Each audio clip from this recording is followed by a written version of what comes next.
Look on the bright side. I could be back at Camp 30.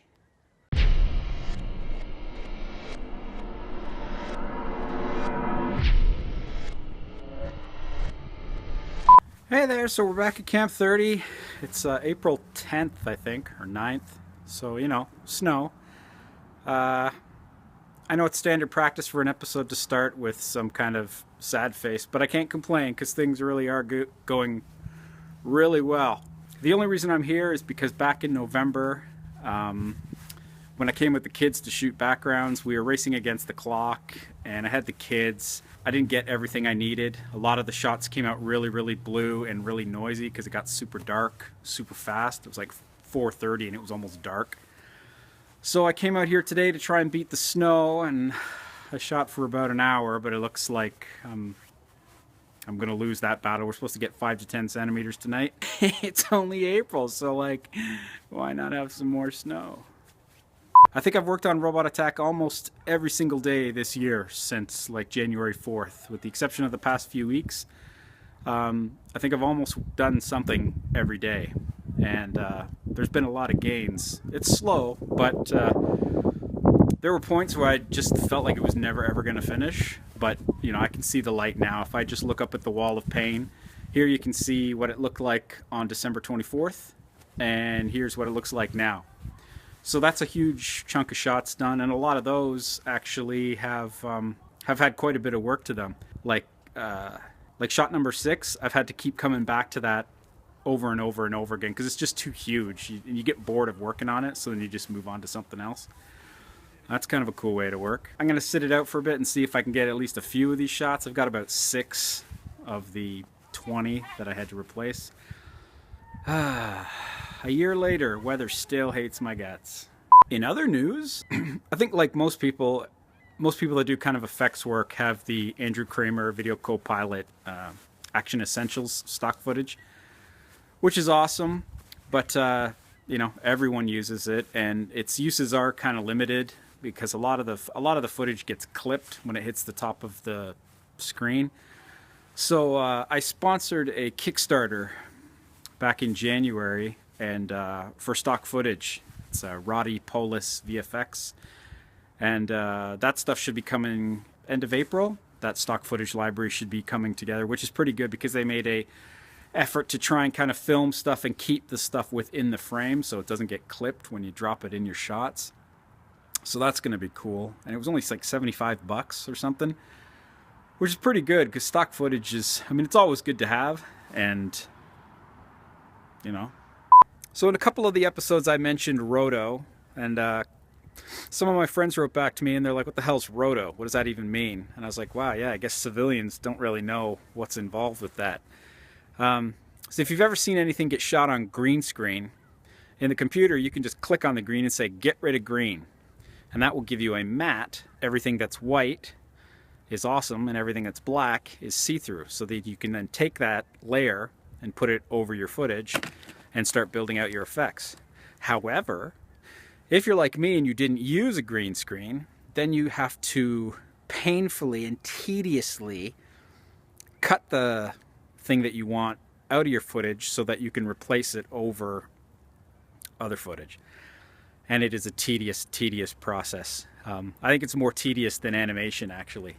If you know someone that does rotoscoping for a living, you should hug them because they need it. They really need it. Yeah, so you basically have to draw an outline around what you want to keep, which isn't too hard to do for one frame. The problem is with footage is that it moves. So the next frame you have to update it and you have to cut it out again, and then you cut it out again. Now I'm doing all the rotoscoping in Nuke, which has some really nice tools for it. It makes the job a lot less painful than it could be, but it's just tedious. But I gotta say, the results, if you do it well and you take the time, I think it really sucks, but it is worth it. It is totally worth it, I think. Some of the shots I have, the befores and afters, I'm really happy with them. So, was it necessary? I probably could have just desaturated the trees and made them all brown, but when you see a shot with green trees all lush and then you see a shot with just nothing, just burnt out grossness, it's awesome. I'm freezing. My phone died, so I'm in the car trying to warm it up and recharge it, because when it's like -5 degrees, for some reason the battery life on the phone is like minutes. When it's warm out, the phone lasts for like an hour, hour and a half. When it's -5, the phone lasts for like 15 minutes. So now I'm gonna probably go to McDonald's while the phone warms up. Not because I want to, but because it's the right thing to do for the project. So I couldn't find a McDonald's, but I found the next best thing.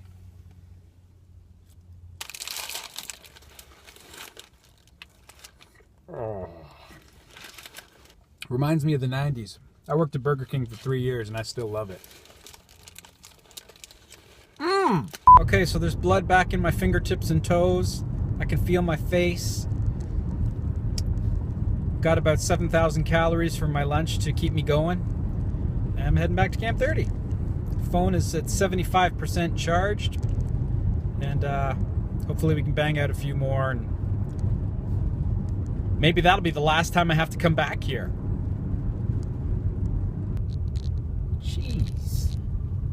Looks like Camp 30's become your #1 weekend stop for post-apocalyptic family adventure.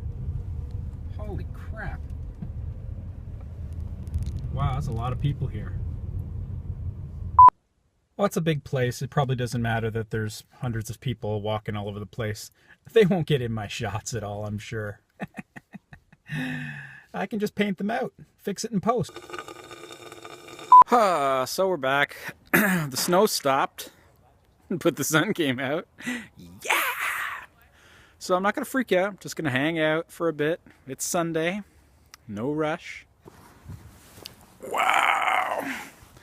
I just got kicked out by real policemen. A real policeman just kicked me out of Camp 30. How's my footage looking? Ah, crap! Well, that is a bummer. Just got the boot from the policeman. That's gonna put a damper on production. Wow, another guy just showed up too at the back there. Oh, crap. I really don't know what the hell I'm supposed to do now. That's a bummer. I mean, I guess I've come a bunch of times and there's never been a problem, but the place has fallen into complete disarray, even worse than when we were here last. The place is total. It looks like they're trying to tear it down. Tons of stuff has been torn down. They keep trying to board it up, but people keep breaking it down. And man, how the hell am I supposed to fix the last few shots that need backgrounds?